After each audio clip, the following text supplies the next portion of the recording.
quem está assistindo o curso do hoje, né, a gente está. A última aula foi dia 10 de maio, só para a pessoa não pensar que foi coisa perdida, né? Então a aula passada, né?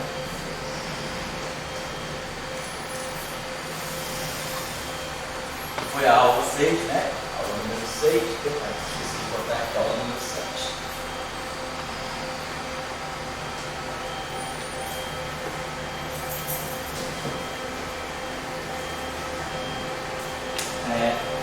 Foi no dia 10 de maio.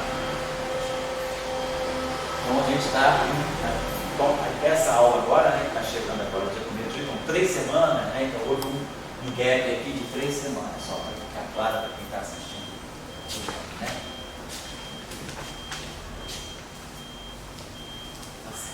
E aí a gente está retomando a discussão, né, dos modelos cíclicos. A gente estava vendo uma das teorias efetivas importantes são os modelos de sigma não lineares. Como teorias fundamentais, a gente falou, eles são bons em 2 dimensões, porque são renormalizáveis em alguns exemplos, né, com supersimetria, são até finitos no ultravioleta. Mas em 4 dimensões, eles são boas descrições efetivas de uma série de sistemas. Então a gente falou, por exemplo, começamos a falar da quebra espontânea da simetria, a gente vai apurar isso um pouquinho melhor, né, mostrando como, no caso de uma quebra espontânea da simetria, seja global ou seja local, o setor de bósons de Goldstone fica alojado no modelo sigma linear. Vamos chegar lá daqui a pouco. Eu estava terminando algo que eu fiz, não sei se foi na aula passada ou na aula anterior à aula passada, na aula 5 talvez, que era, nós trabalhamos o vetor de Killing, né? Trabalhamos as isometrias globais, né? Então, foi talvez na aula 5, né? Eu acho que a gente falou das isometrias globais, aula número 5 ou 6 até, não me lembro. Acho que foi na 5, a gente falou das isometrias globais, depois a gente falou da inserção de Fermi, não é? Aí a gente colocou, exatamente, a gente colocou, colocou Fermi, né? Isometrias globais. Então, tínhamos mostrado então, que os vetores de Killing, né, que são os geradores das simetrias globais, eles definiam simetrias, né, no modelo sigma linear. Além da simetria por diffeomorfismo, transformações gerais de coordenadas na variedade alvo, a gente tem as isometrias. A isometria era caracterizada por essa relação amétrica transformada, né, dos campos transformados é igual à métrica anterior dos campos transformados. Ou seja, a isometria ela deixa a métrica funcionalmente invariante. A forma funcional da métrica não muda e isso aí, então, a gente viu que definia uma isometria, definia uma simetria do modelo cíclico. Só para colocar aqui. A variação sobre uma isometria global da ação do modelo cíclico, né, ela ficava dessa forma. A variação da ação adquiria essa forma aqui. Isso independentemente da dimensão, a gente pode botar em qualquer dimensão, isso ficava a variação parâmetro aqui global das isometrias, né?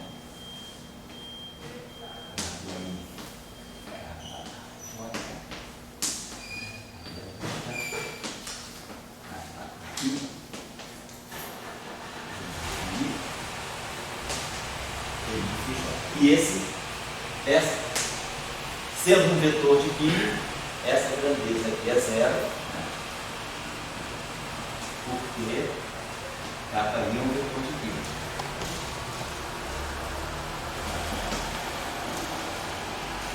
Vetores de Killing. Então, vetores de Killing satisfazem sempre essa relação, que é a relação que deixa, né, essa relação, inclusive a gente tinha mostrado, sai dessa relação aqui. Quer dizer, quando a gente escreve aqui, né? E isso aqui, G' de Fm, isso aqui seria, Fm, de transformação geral de coordenadas aqui, Fm, J, Gm, de Φ. Então, comparando essas duas relações aqui, né, expandindo esse filinha aqui, então, lembrando aqui, então, né, que o filinha genérico, não, o filinha L, né, ele é L mais a transformação de isometria, parâmetro do vetor de Killing.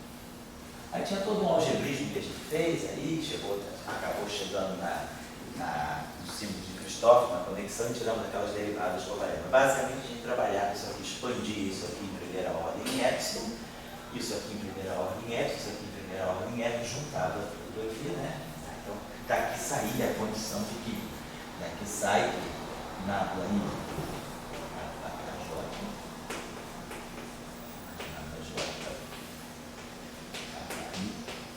é igual a zero. Então, essa relação aqui é a decorrência dessa aqui. Então, a gente, quando faz a variação da ação do modelo sigma por isometria, a gente chega a essa relação e aí recorre àquela condição que o vetor de Killing satisfaz e mostra que é uma isometria. Então, isso aqui é igual a zero. Isometria global. Só para chamar a atenção de vocês, a gente já tem contato com os vetores de Killing, mesmo no caso de uma álgebra, do espaço, né? Linear, do espaço plano. Por exemplo, só para lembrar aqui, só para a gente fazer uma ideia, vamos voltar aqui um instantinho a Yang-Mills.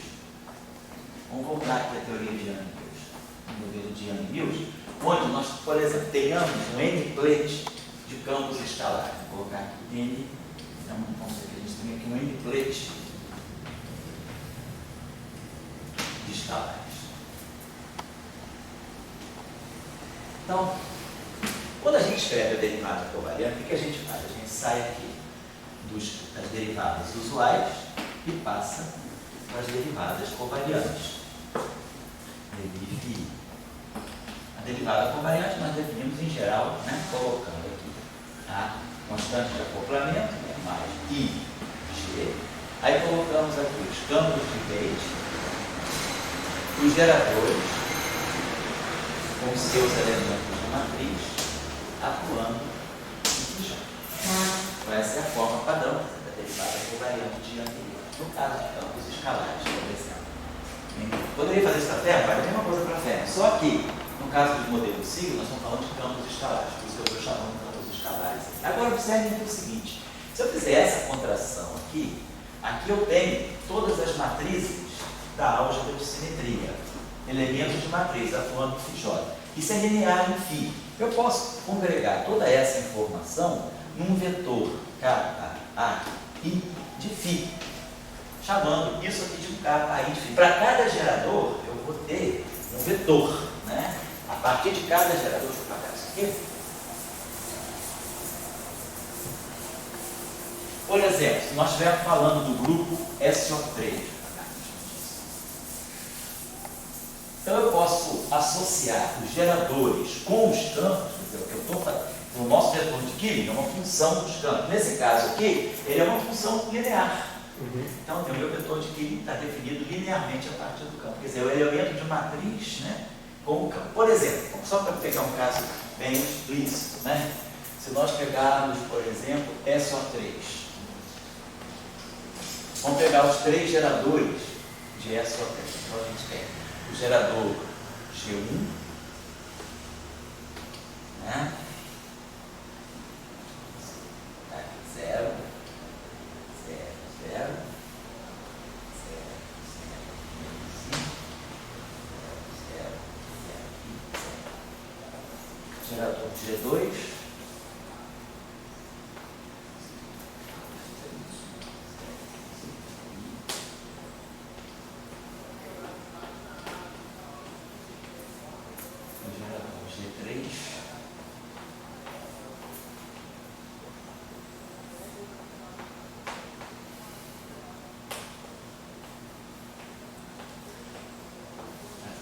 os três geradores, botamos os geradores em forma complexa, né? Porque geralmente a gente faz a transformação, pensando que, por exemplo, filinha, a transformação seria assim, ó, filinha exponencial de I, ômega GA, certo?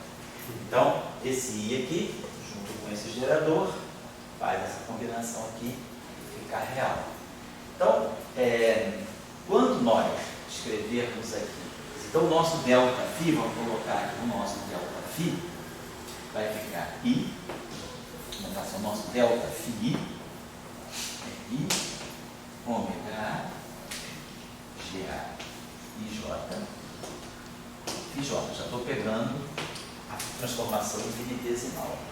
Então, quando eu combinar isso aqui, ó, isso aqui é o meu vetor de Killing. Então, nós vamos até colocar, se quiser ficar mais parecido com o caso todo parâmetro, como sendo epsilon, vamos botar aqui epsilon. Então, vou para casa. Então, nós temos aqui I, epsilon A, kappa A, I, no fim. Então, nós temos uma transformação, né, que a gente colocou, tudo bem? A gente colocou a transformação da mesma forma que a transformação do caso do modelo sigma. Só que nós estamos falando de uma realização linear. A transformação que Matheus, eu só apaguei um quadro aqui, só. A gente começou basicamente agora. Estou retomando a aula passada e agora fazendo coisas a partir dos vetores de que a gente está estudando, então, gauge do modelo sigma. Então, está aqui. Essa transformação aqui, então, define esses vetores de Killing. Observe, então, claro, que essas transformações são reais, porque esses geradores aqui são puramente imaginários. Né? Então, com esse I aqui, então, normalmente eu tinha lá definido sem o I, eu tinha botado epsilon A, kappa A, I. Né? Na verdade, a gente pode, se quiser, incorporar, né, esse I aqui também. Eu posso fazer o seguinte, talvez até fazer algo assim melhor.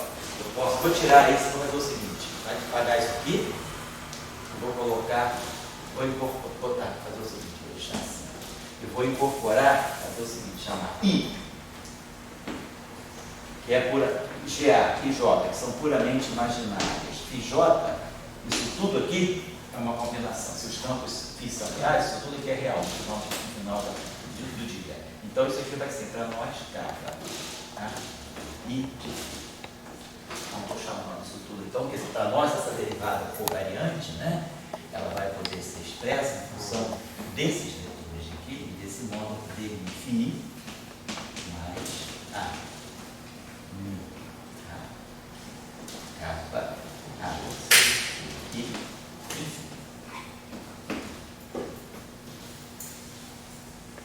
Então, os vetores de Killing, eles estão, né, diretamente ligados ao gerador. Vamos voltar aqui. Então, aqui para nós, vamos introduzir esse I aqui. Então, vamos tirar esse I daqui. A transformação de gauge é essa aqui. Mas como eu introduzi o I junto com o gerador, então o nosso vetor de Killing ficou assim. Essa combinação aqui é real. Então, a gente pode ver quem são os vetores de Killing. Nesse caso aqui, a gente pode ver a expressão explícita dos nossos vetores. Não fica uma coisa muito abstrata. Vou apagar aqui, né? Então, por exemplo, o vetor de Killing associado ao gerador G1.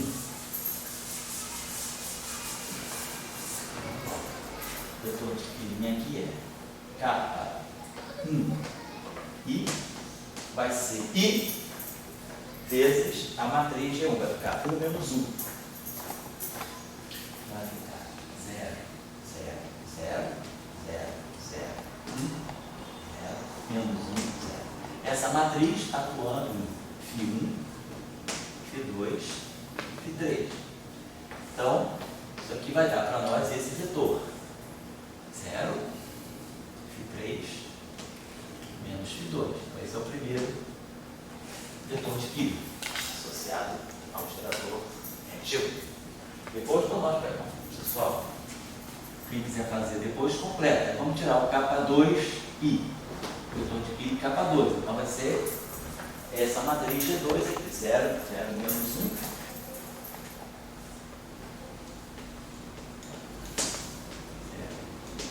0, 0, 0. Atuando em φ1, φ2, assim vai. Então só estou colocando isso, né, para mostrar que a gente já tem um contato com os vetores de Killing, apesar de a gente não explorar muito essa ideia quando a gente faz normalmente reviews, né? Mas no caso de campos escalares, né? Quer dizer, fica claro que o vetor de Killing ele é uma mistura dos geradores do grupo, né? No caso do grupo de isometria, com as próprias coordenadas. No caso das teorias de Yang-Mills, quando a gente trabalha com Yang-Mills sendo linearmente representado no espaço de campos, né? O vetor de Killing acaba sendo linear. Esse vetor de Killing tem essa forma linear, enfim. Estou chamando a atenção disso. E aí, observar o seguinte, qual é a simetria, né, que está em jogo aí, quando a gente está pegando esses campos φ, a gente está falando de uma simetria SO3, a simetria SO3, ela está deixando invariante, SO3 é uma isometria, SO3 deixa invariante essa forma aqui, né? Φ1 ao quadrado, mais Φ2 ao quadrado, mais Φ3 ao quadrado, né? Essa relação aqui, isso aqui é um invariante SO3, né? Então, na verdade, essa isometria SO3, ela é uma isometria da métrica euclidiana.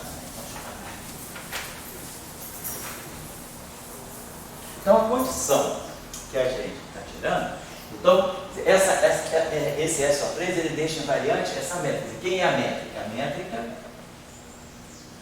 é a métrica euclidiana. A métrica G e J para nós é o próprio delta e J. Nesse caso, nós estamos falando com a métrica plana, delta e J, métrica euclidiana.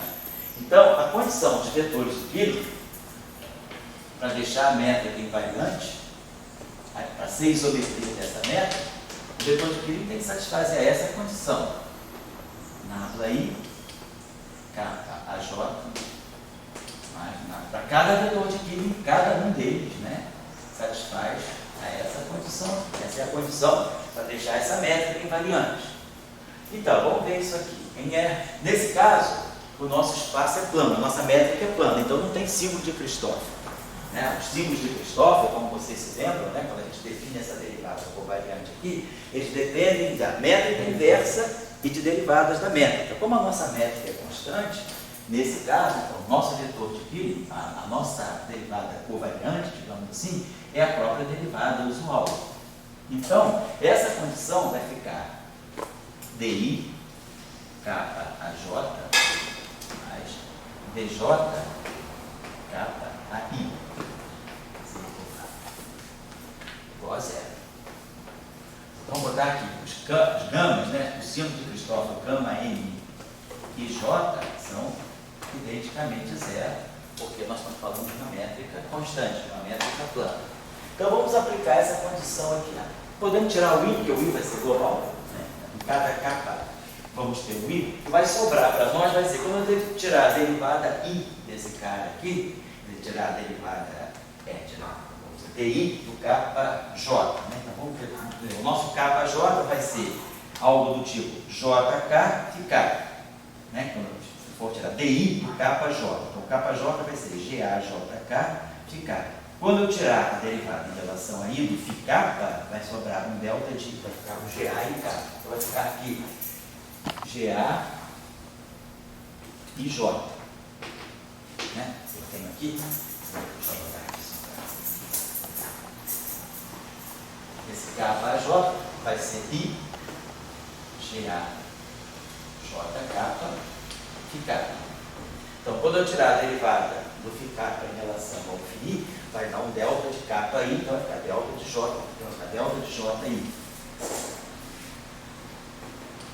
E aqui vai ser o contrário. Quando eu pegar o DJ do kappa AI, então vai ficar... Esses daí são os DDFI, né? É, DDFI, exatamente. As derivadas em relação às coordenadas, aos fios. Vou botar aqui.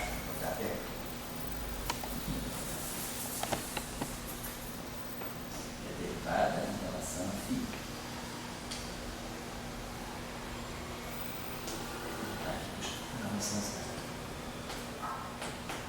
Tá legal, obrigado. Tá, e aqui a gente vai ter kappa I, vai ficar GA e J. Então a condição de Killing nesse caso é dizer que os geradores são matrizes antissimétricas. GA e J é menos GA e JI. Ou seja, GA transposto é igual a menos GA. E de fato a gente viu os três geradores que nós colocamos lá, são matrizes antissimétricas. Então, no caso, só falando no caso bem trivial, para ficar mais palpável a ideia do vetor de Killing e a ideia da condição de Killing. Quer dizer, numa realização linear, num caso de linearidade, né, a condição de Killing nada mais é do que essa condição algébrica sobre os geradores do SO3. Quer dizer, claro que isso aqui vale para SON, se você só SO3. Peguei SO3 porque a gente tem as matrizes explícitas ali. Né? Então, a condição, né, algébrica dos geradores de SON serem matrizes antissimétricas é, na verdade, um reflexo da condição de Killing. A condição de Killing é em cima da derivada covariante. Mas como a realização é linear, no espaço, no espaço dos φ, dos campos, né? A minha métrica é a métrica euclidiana, que eu tenho invariante é essa condição aqui, é isso que é a minha simetria de Gauge, é uma simetria em cima da transformação que deixa essa forma bilinear invariante. Então, é só para ficar claro para vocês que a gente está diante de um caso simples, né? Mas, então, nesse caso agora, se a gente tem uma realização não linear, suponhamos como a gente fez, vamos trabalhar agora, no caso dos modelos de sigma, né? A realização das isometrias é não linear, no caso, né? Dos modelos de sigma.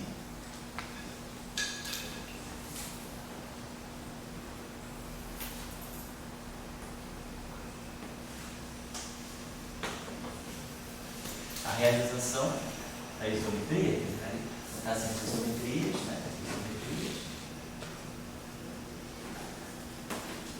Por enquanto, né, globais, correspondem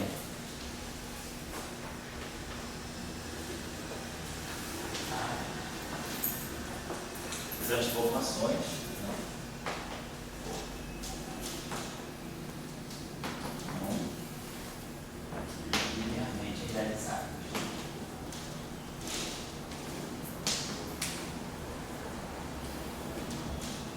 O princípio nosso vetor de Killing, né? A gente já colocado, né, o nosso delta-fi.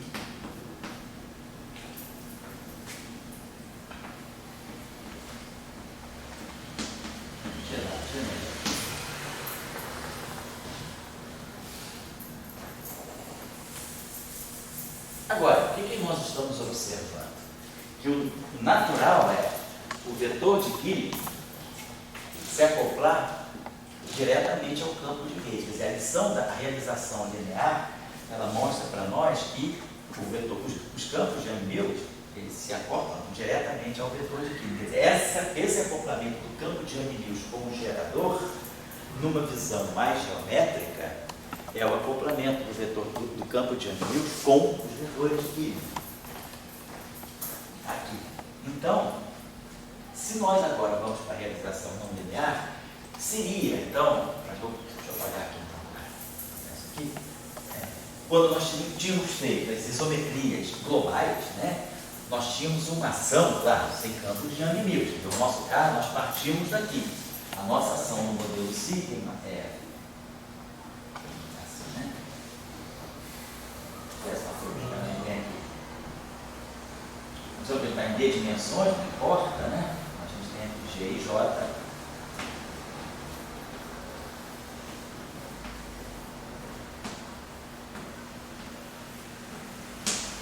E aí fizemos uma transformação, aplicamos aqui as transformações de isometrias globais.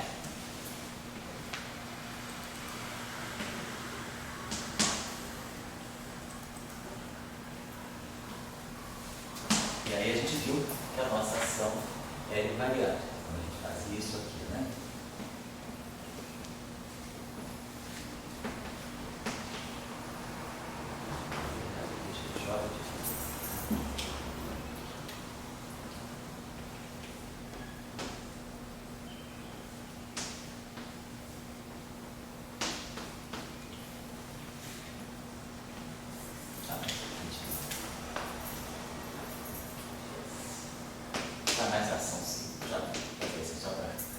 Então, mostra que isso aqui nada mais é do que a própria ação sigma mais, né?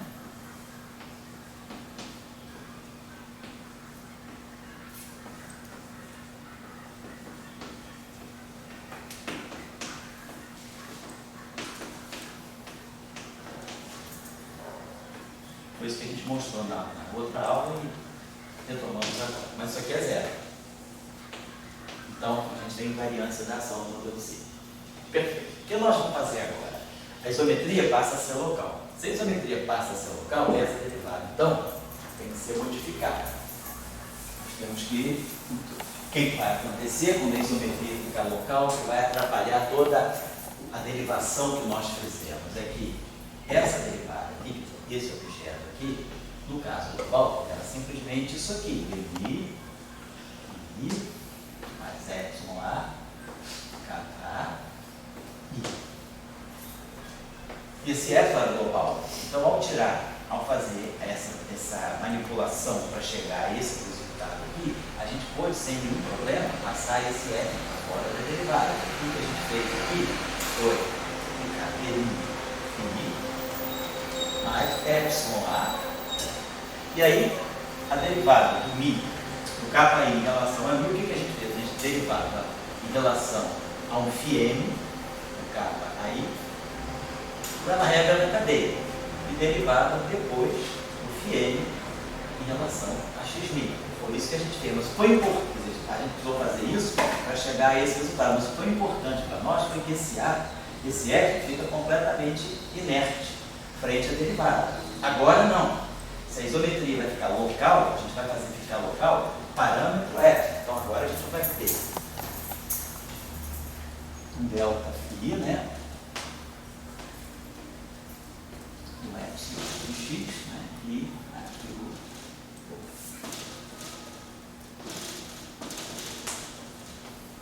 agora a gente colocou a dependência em x aqui. Então é claro que o dmi do φ aí vai ser dmi φ mais dmi epsilon a aqui mais o epsilon a aqui dm aqui dmi φm. Então, o termo espúrio agora é esse termo aqui, que é o termo que tira, né, a gente do caminho que a gente estava ao mostrar invariâncias da isometria. Esse termo aqui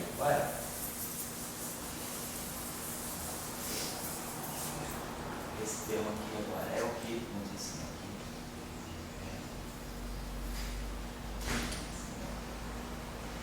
Efeitos da simetria, da isometria local.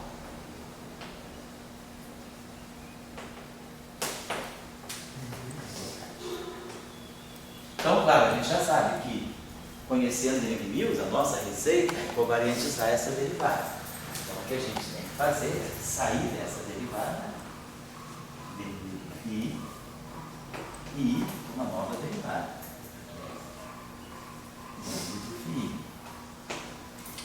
Mas aí a gente agora já sabe. Para introduzir um campo de Yang-Mills, o campo de Yang-Mills ele tem que estar acoplado com o vetor de Killing. Então, nós vamos ter aqui, a gente vai definir dessa forma, dmi φ mais a mi a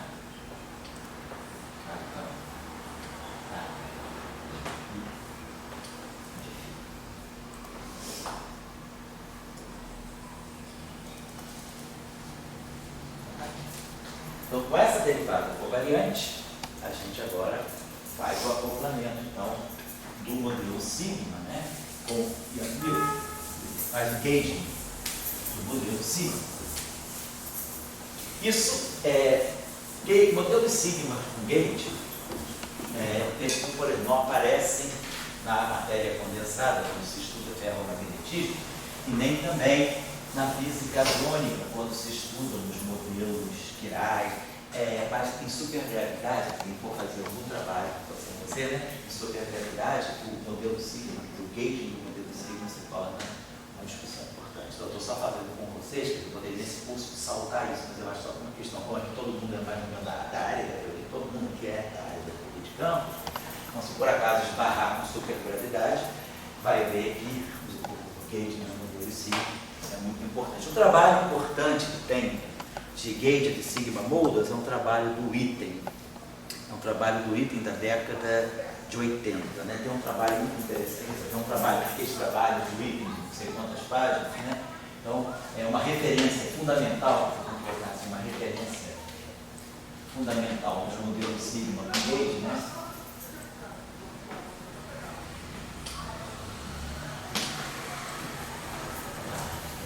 é uma expressão meio perigosa, gageado, né? Calibrado. Calibrado fica tão forte, ficou horrível, não consegue. Vou dar gageado, gauge de sigma, mas a referência fundamental, né? A referência fundamental.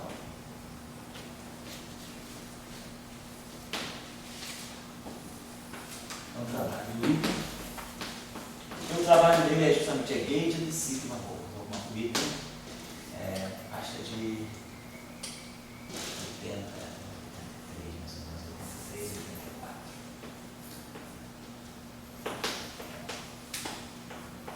Gauge de sigma.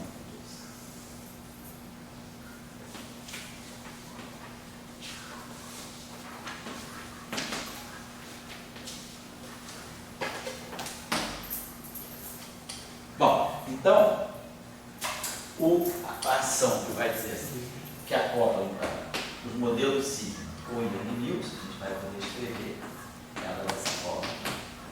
Geralmente tem um fator meio, né? A gente define o modelo sigma, a ação geralmente é definida por esse fator meio. Nós podemos estar trabalhando em D dimensões, e aqui a gente vai ter o G, o J de φ. E aí aqui, essa derivada covariante, D φ, D φ J. Também poderia ser que fica como tarefa, né, para quem quiser fazer, recuperar a transformação dos campos de Young-Mills, né, a partir, né, dessa derivada covariante. Fica como, então, fica como tarefa. A gente sabe que justamente o papel do campo de Young-Mills para manter a invariância local é absorver essa derivada aqui, que é a transformação do campo de Young-Mills, ela é feita para absorver essa derivada espúria, né, que aparece. Então a tarefa vai ser recuperar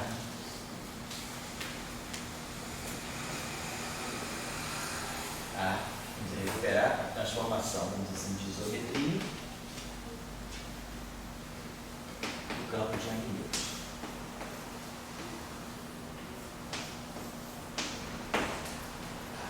A gente vai introduzir, então, essa derivada, no caso, né, anterior, a variação da derivada de μ era simplesmente um vezes a derivada desse cara aqui. Agora a gente vai ter um número que vai ter que variar esse campo de Young-Mills. A derivada nova, né, o dμ filinha, vai ser o dμ do filinha mais o a linha, a linha de filinha. E aí a gente pode tirar a transformação do campo de Young-Mills. Constante de acoplamento, é isso aí. Não precisa, você pode colocar, se você quiser, não estou colocando, você pode, se quiser colocar e eu estou simplesmente redefinindo o campo de Young-Mills com uma constante de acoplamento dentro. Tá? Qual é a lei de transformação do campo de Young-Mills para que essa ação seja invariante para as geometria locais? Exatamente. É um trabalho sempre, mas é importante colocar.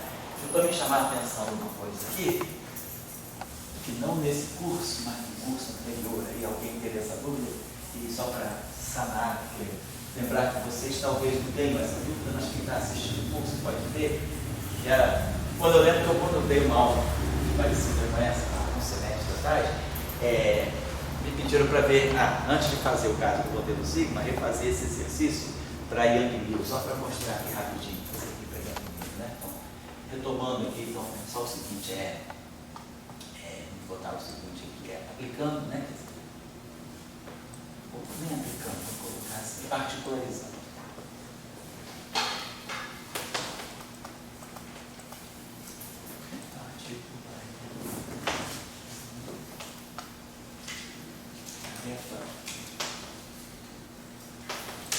Para o caso de Young-Mills.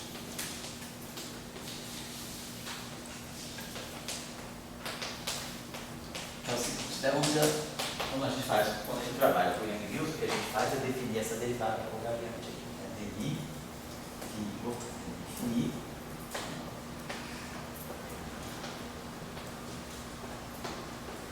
Como disseram, no caso quase convencional de Young-Mills, a gente explicita a constante de acoplamento, G, vou colocar aqui A.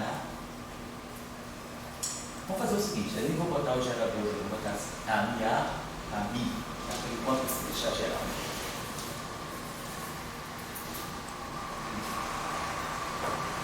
Claro, lembrando que esse campo aqui tem índice, né? Esse vetor aqui é um vetor com valores na álgebra direta. Esse A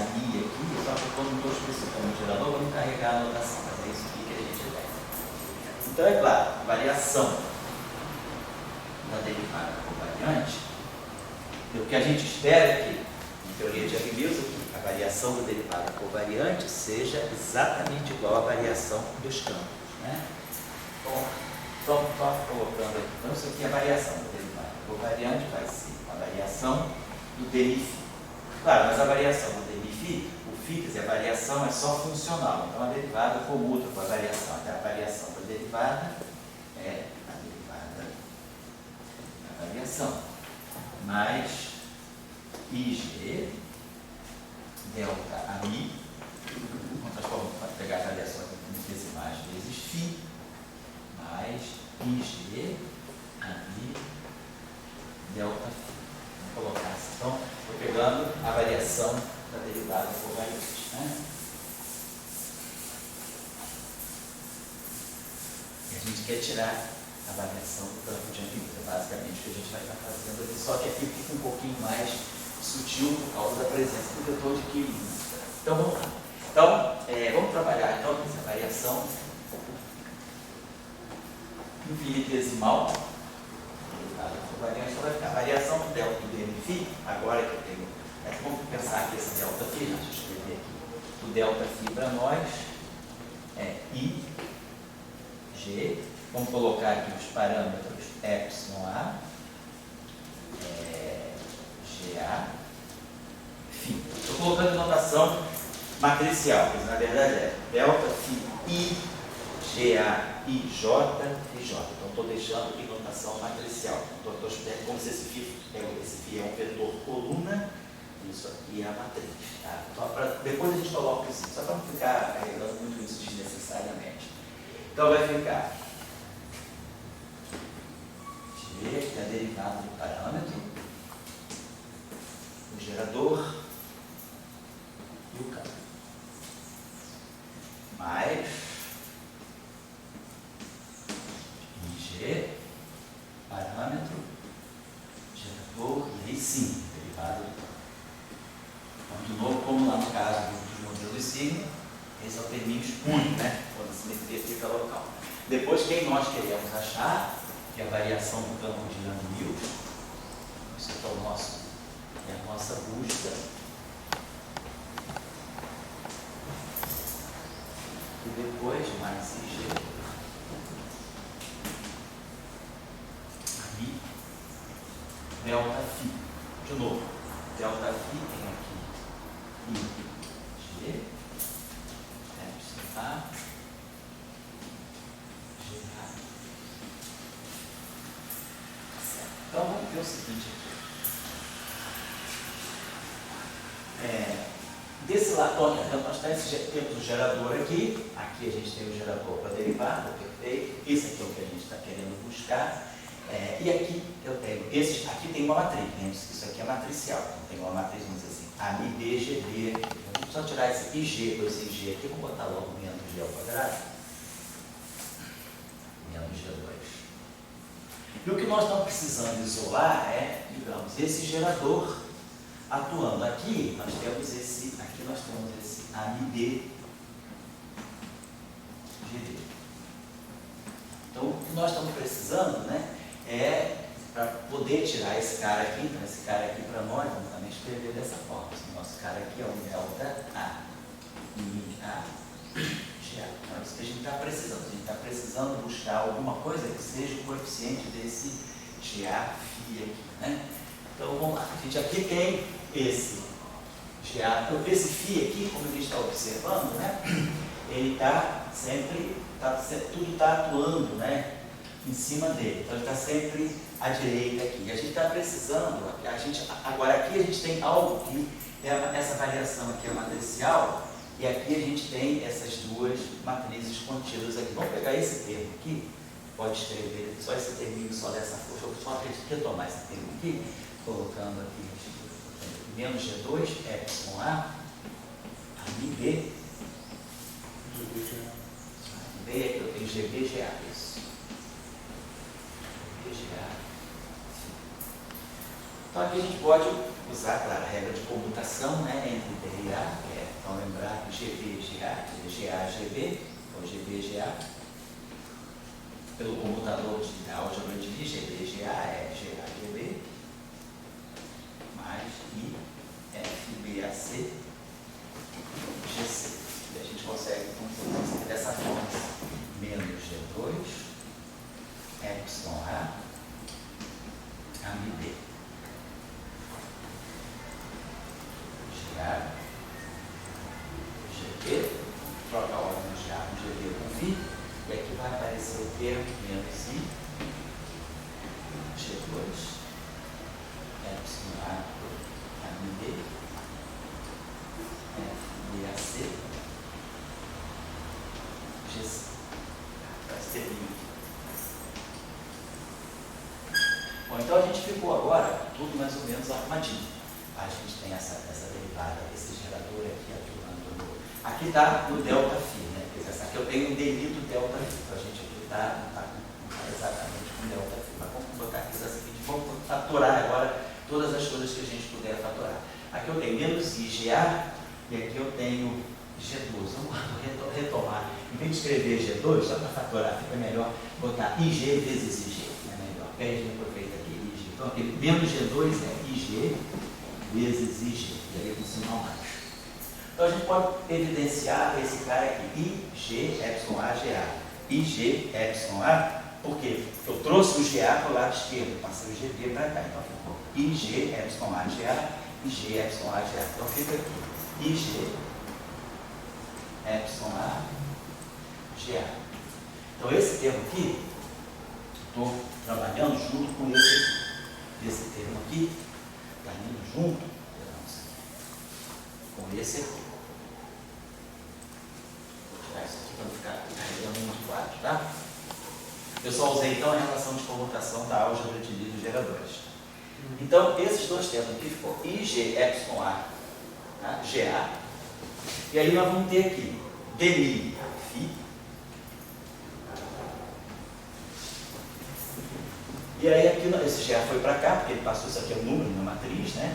E ele ficou aqui, deu para nós IG, AMB, GB, φ. Então, produziu aqui, mais I, G, AMB, GB, φ.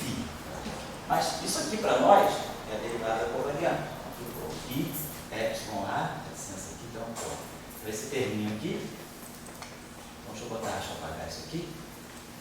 Está muito confuso isso aqui, deixa eu trazer para cá.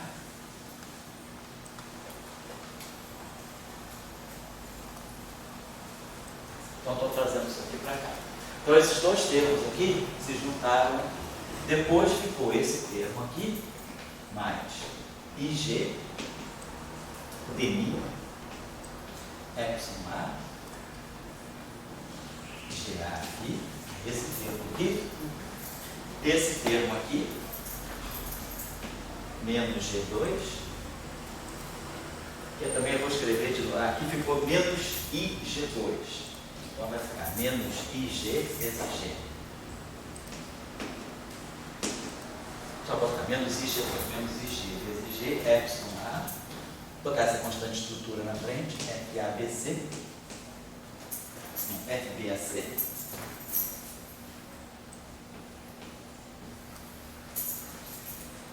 epsilon A, AMB,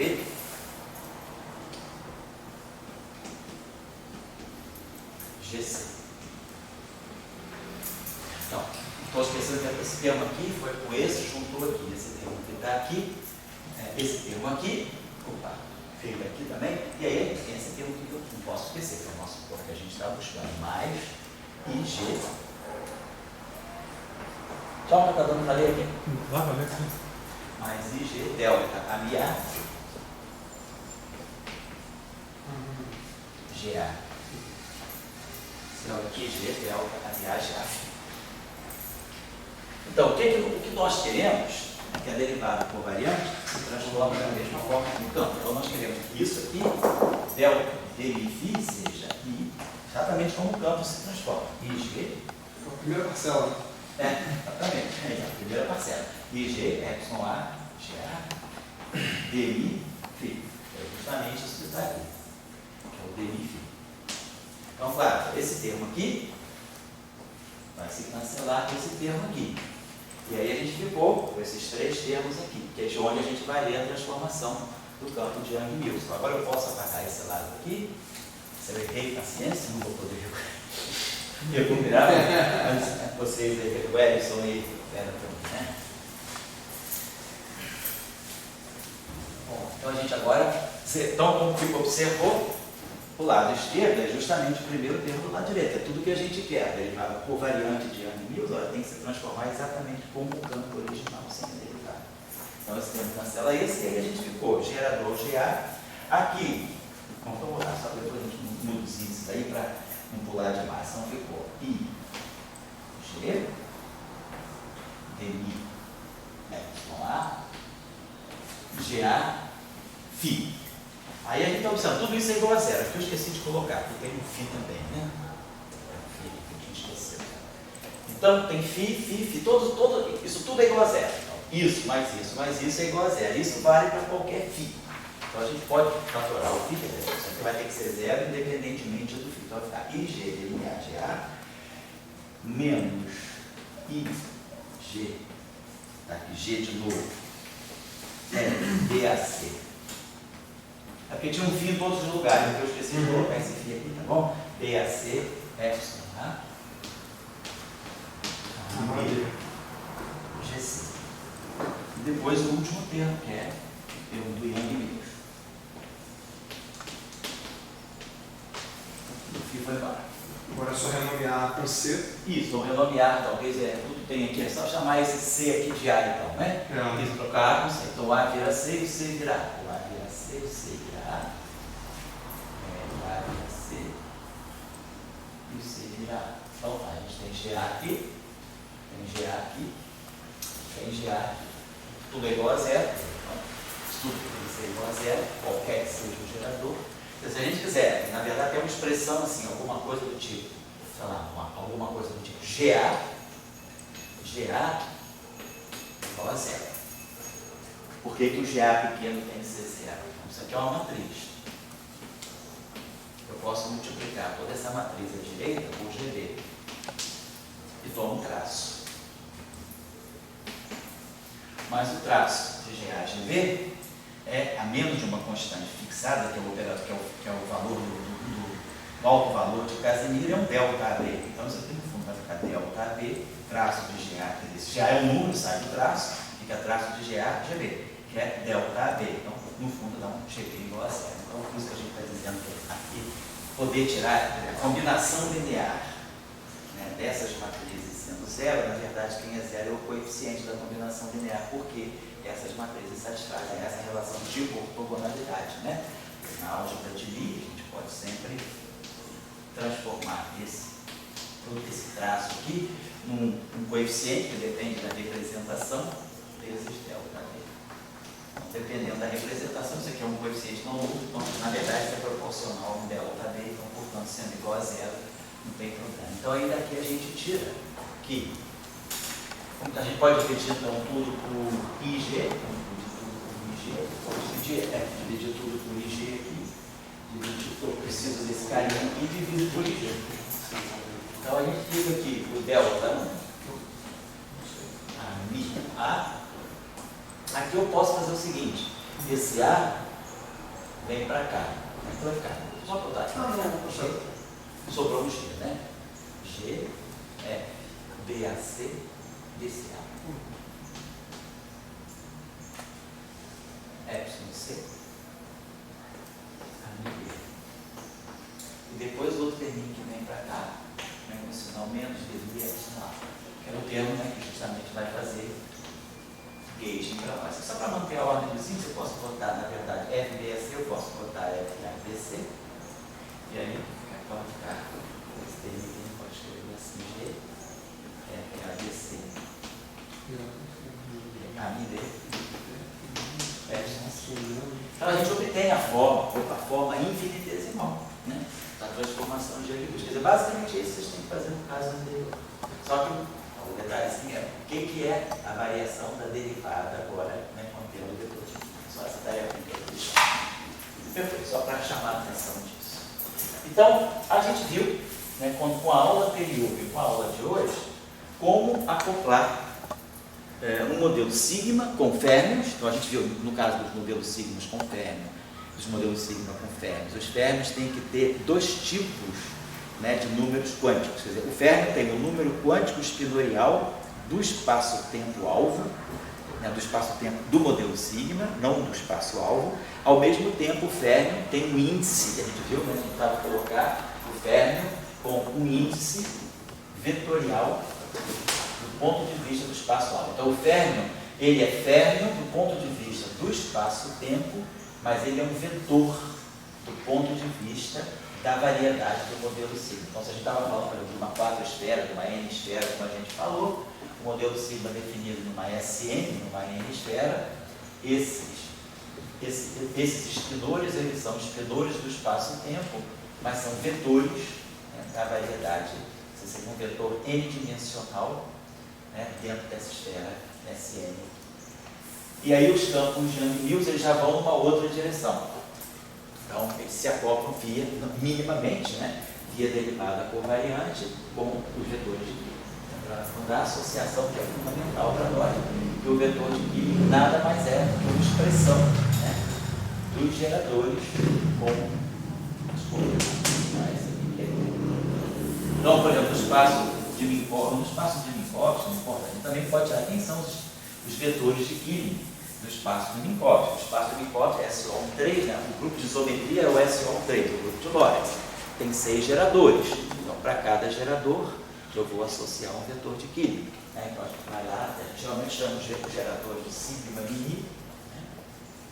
Então, a gente associa a cada um desses 6 geradores, né, um vetor de Killing. Então, a gente vai ter vetores de Killing, a gente pode colocar assim do tipo kappa mini. E aqui eu posso colocar um outro índice, né? Você vai colocar um índice lambda, que vai ser o índice das coordenadas. Quer dizer, quem vão ser os vetores de Killing do espaço do Minkowski? Kappa mini lambda. Vão ser basicamente os geradores, sigma mini. Aí os geradores do grupo de Lorentz têm índices lambda, kappa, x. Esses são os vetores de Killing, né, do grupo de Lorentz, certo? A gente pode sempre, quer dizer, tendo gerador, a gente pode fazer isso para o grupo conforme também. Pegar as dilatações, pegar quem são o gerador da dilatação e multiplicar aqui, né, pela coordenada. Então, nesses espaços com métrica constante, né, como é o caso dos espaços tipo Minkowski, dos espaços tipo euclidianos, os vetores de Killing são sempre lineares, devido, né, à representação ser linear, devido à métrica ser constante. Né? Mas nos espaços curvos, então, aí a métrica não sendo constante, os vetores de Killing perdem a linearidade e passam a ser funções genéricas das coordenadas. Então, esse mais ou menos fecha essa discussão, que às vezes aparece nos papers, né? E isso aí é tido como sabido. Então, estou só colocando aí para vocês ficarem alerta, mas claro, quem quiser se aprofundar um pouquinho mais, é só pegar o trabalho do item sobre gauge do sigma mode. Eu acho que é de 93. Só pode ser isso, não é 83 não. Não, então deve ser de obedecer. Se olhar o título dele. Assim, não, eu vi acabei de achar na internet aqui, assim, Witten propõe uma generalização de LG e CY para um Unified Model BC na mesma model. Ele está certo, é de 93, né? Segundo esse autor. Referência atrás, né? É isso. Então, perdão, vocês me corrijam, então o trabalho do item, não, é por aí mesmo, não é 83, é 93, deve ser isso. Então, o trabalho do item, dos gauges sigma mode, não é 83, é 93.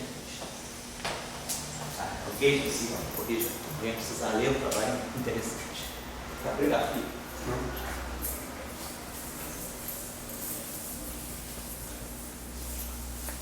Bem, bom, vamos dar mais uma olhada o que a gente pode extrair um pouquinho mais dos modelos sigma no DNA. Em geral, nós tomamos campos, os nossos campos têm caráter vetorial.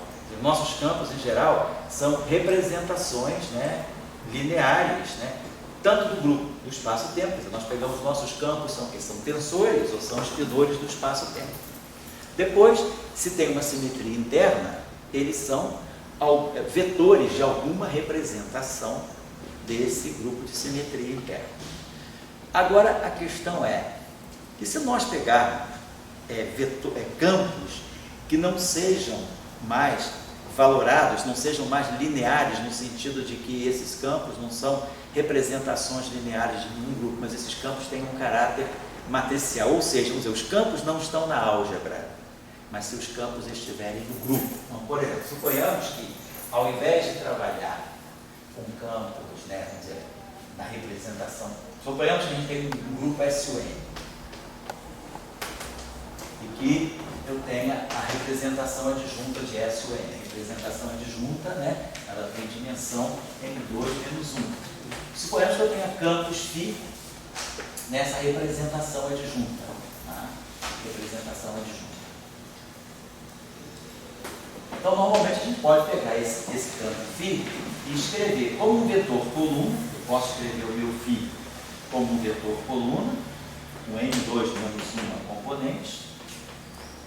Ou eu posso, se quiser, de forma equivalente, representar o meu campo de uma forma matricial. Posso dizer que eu vou contrair meu campo com os geradores. Aí eu dou uma representação matricial para os campos. É a mesma coisa, temos os mesmos campos, os N2 menos 1 campos, só que numa forma vetorial ou numa forma matricial. Mas, de qualquer maneira, esses vetores, eles são, esses campos, né, eles são lineares, né? O objeto que eu formei aqui é linear em φ. Agora, suponhamos que eu defina o seguinte campo, um campo do tipo U, que tenha essa forma exponencial de I. Então, vamos botar aqui campos φA. Vocês não vão chamar de campos φA, por exemplo, campos φA. Assim. E geradores GA. Agora eu tenho uma situação diferente. Esses campos, né? Esse campo aqui tem um caráter matricial. A pergunta que eu poderia fazer: suponhamos que essa matriz seja uma matriz unitária. Vamos colocar essa matriz aqui é uma matriz unitária. U é igual a identidade. Então, se eu tenho então uma matriz unitária, em que eu tenho essa matriz unitária aqui. Essa matriz unitária está escrita dessa forma, com esses geradores hermitianos. Então, essa matriz é unitária, para ela ser unitária, o Dagger é igual a U menos 1, né? Então, o Dagger é igual a U menos 1. Supondo que esses campos sejam reais, então, isso aqui vai ficar menos I, e A, GA, Dagger igual a exponencial de menos I, e A, GA. Né? Estou usando aqui a inversa, então a inversa perde o sinal menos. Aqui eu estou usando o conjugado hermitiano, que faz esse I virar menos I. Os campos são reais, mas as matrizes aqui ficam hermitianas. Então, a condição desse campo ser uma matriz unitária é que esses geradores aqui sejam hermitianos. Essa matriz pode ser exatamente uma matriz unitária, quer dizer, algo que pertence a SUN, é uma matriz de SUN. Então, esse campo aqui. Então, suponha que a gente queira escrever uma ação cinética para esse campo. É um campo escalar. Né? É um campo matricial. Eu tenho que formar uma ação que é um escalar a partir desse campo. Então, claro, se eu quero uma ação que seja bilinear. Então, a gente pode propor essa ação aqui.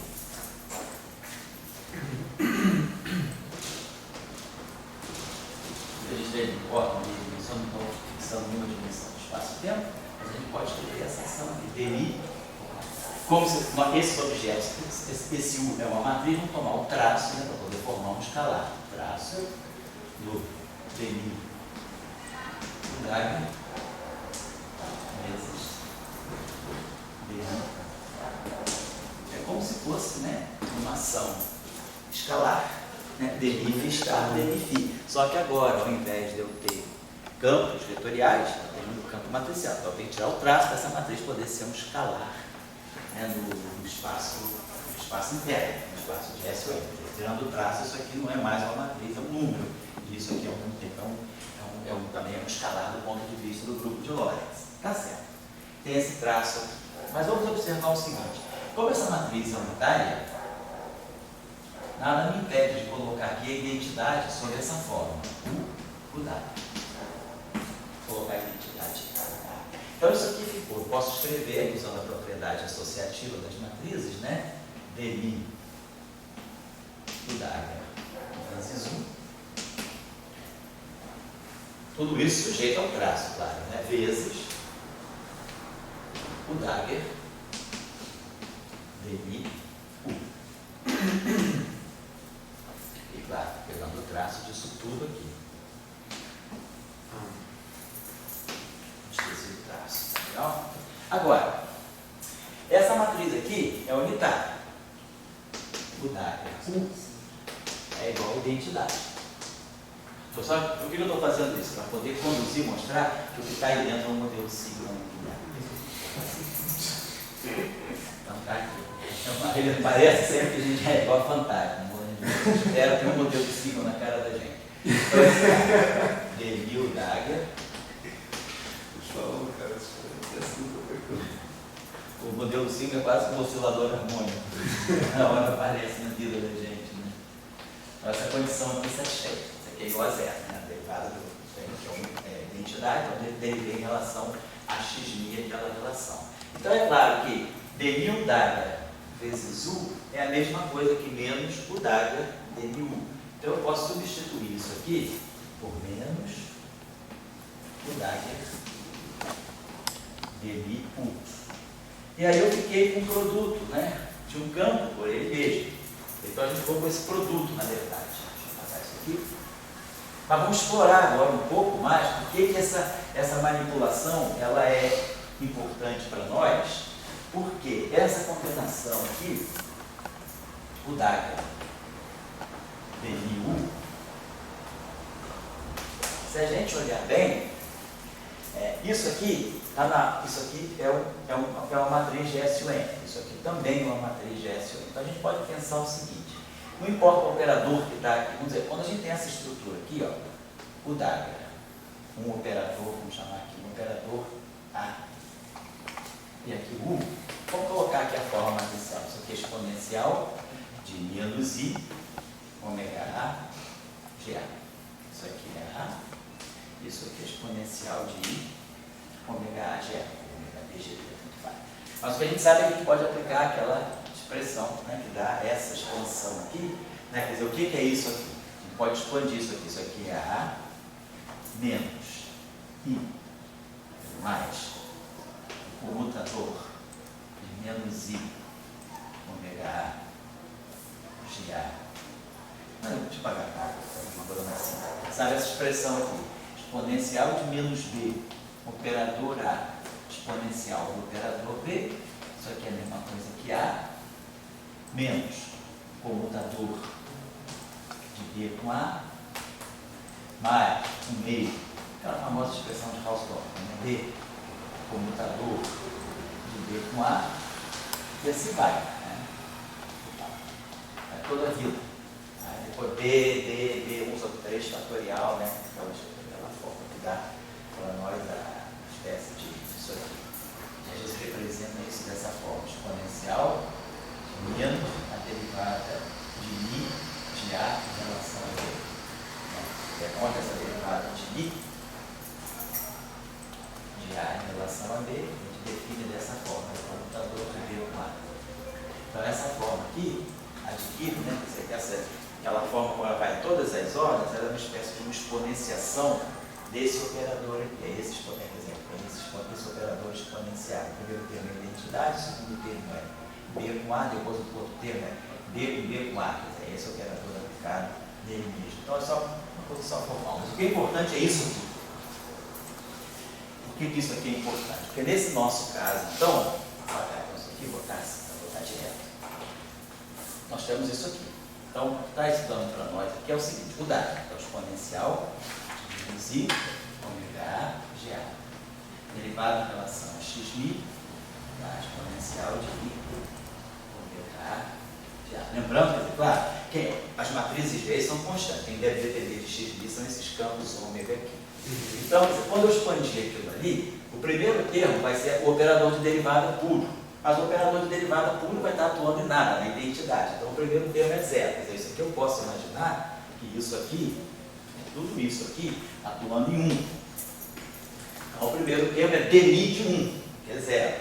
E aí, o primeiro termo não trivial que vai aparecer vai ser, vai ficar menos I ômega AGA, comutador com dmi. Depois, só botar o segundo termo. O segundo termo que vai aparecer vai ser mais o meio, menos I ômega AGA, comutador com menos I ômega B GD, dmi. E assim vai. Muito bem. Agora, esse comutador aqui, quer dizer, isso vezes isso está atuando a identidade, vai ficar menos isso aqui. Então, esse comutador aqui, ele dá para nós I dmi ômega de A. Esse computador aqui, ele sabe quem é. I dmi ômega B GD. Agora, quando eu calculo esse computador aqui vai ficar, esse aqui é um número, e ômega A pode sair do computador. E dmi ômega B pode sair do computador. Então, esse aqui fica o computador de GA com GB. Mas o computador de GA com GB, usando a constante de estrutura, é F, A, B, C, GC.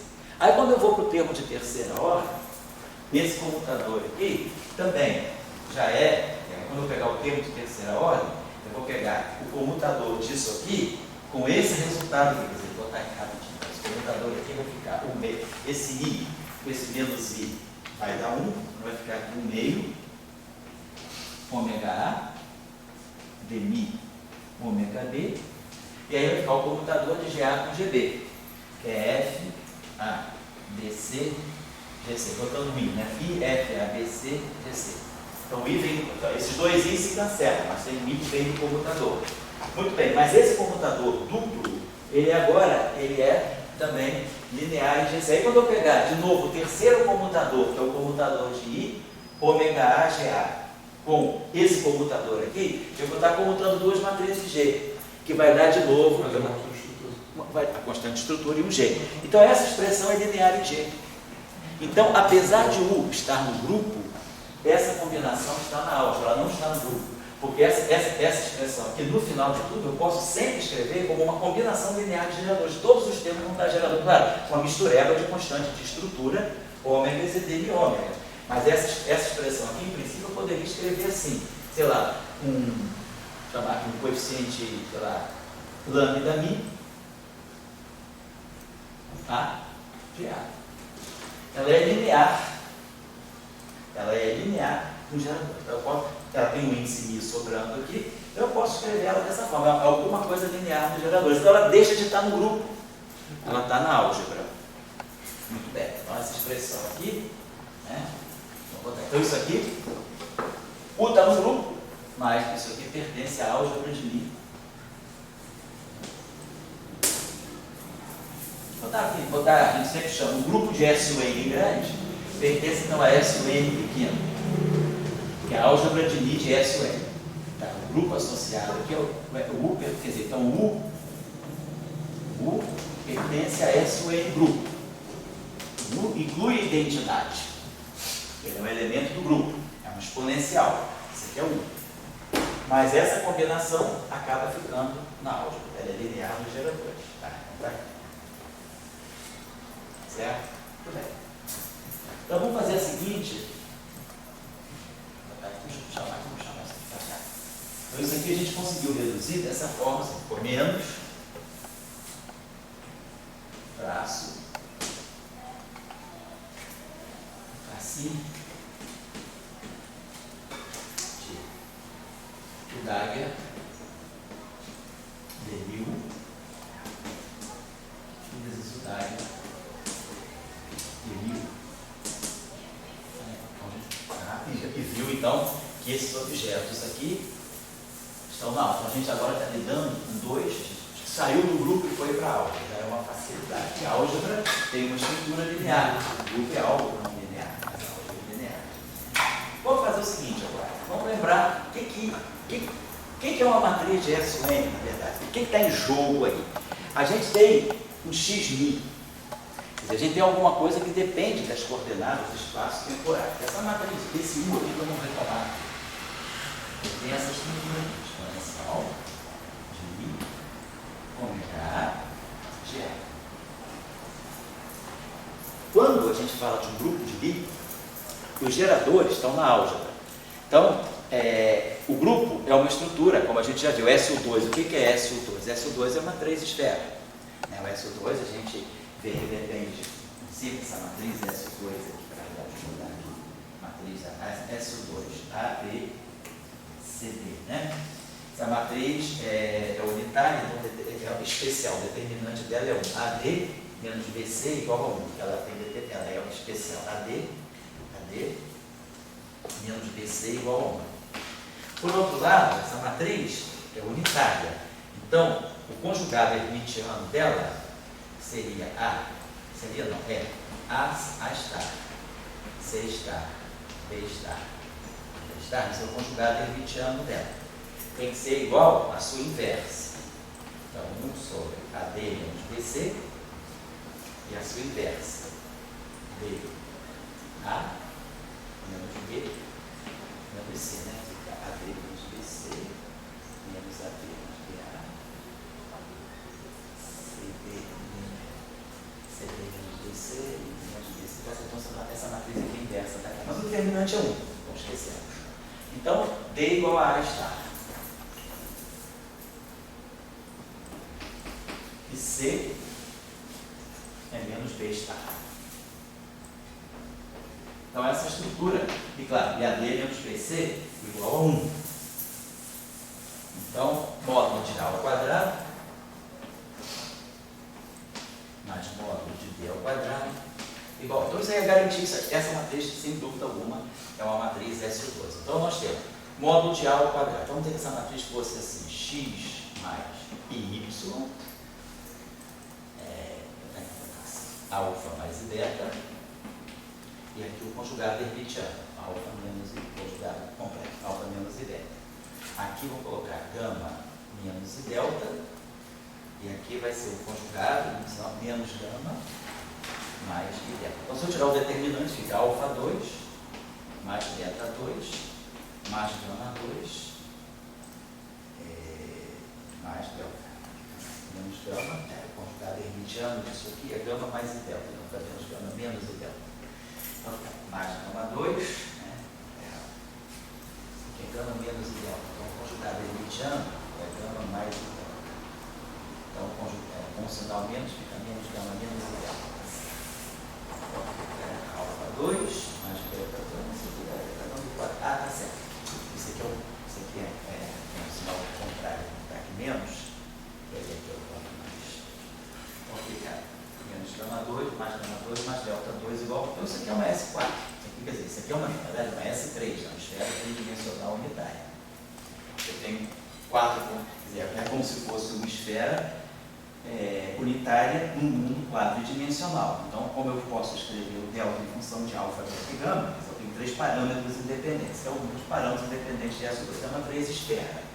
Então, a variedade do S2, então SU2, eu posso sempre associar a cada matriz de SU2 um ponto de S3. Eu pego um ponto qualquer dessa 3 esferas, pegando alfa, beta, gama, delta, satisfazendo essa condição, eu sei que eu estou em cima dessa 3 esferas. Então, se eu conheço alfa, beta, gama e delta, eu coloco aqui e tiro uma matriz de SU2. Então, nós temos uma relação direta, né, entre as matrizes de SU2 e os pontos de uma variedade, né, que é uma 3 esfera. Então, essa 3 esfera é um espaço curvo. Ela pode ser parametrizada, né, por coordenadas generalizadas, coordenadas curvilíneas. Mas, como uma variedade curva, ela tem seu espaço tangente. E o espaço tangente é o espaço euclidiano, nesse caso, essa é a quadrisfera e é um espaço euclidiano. Eu tenho um espaço tangente, né, tridimensional, a 3 esferas, ela tem como espaço tangente em cada ponto um espaço tridimensional plano euclidiano, que tem justamente coordenadas planas, quer dizer, tem coordenadas ortogonais.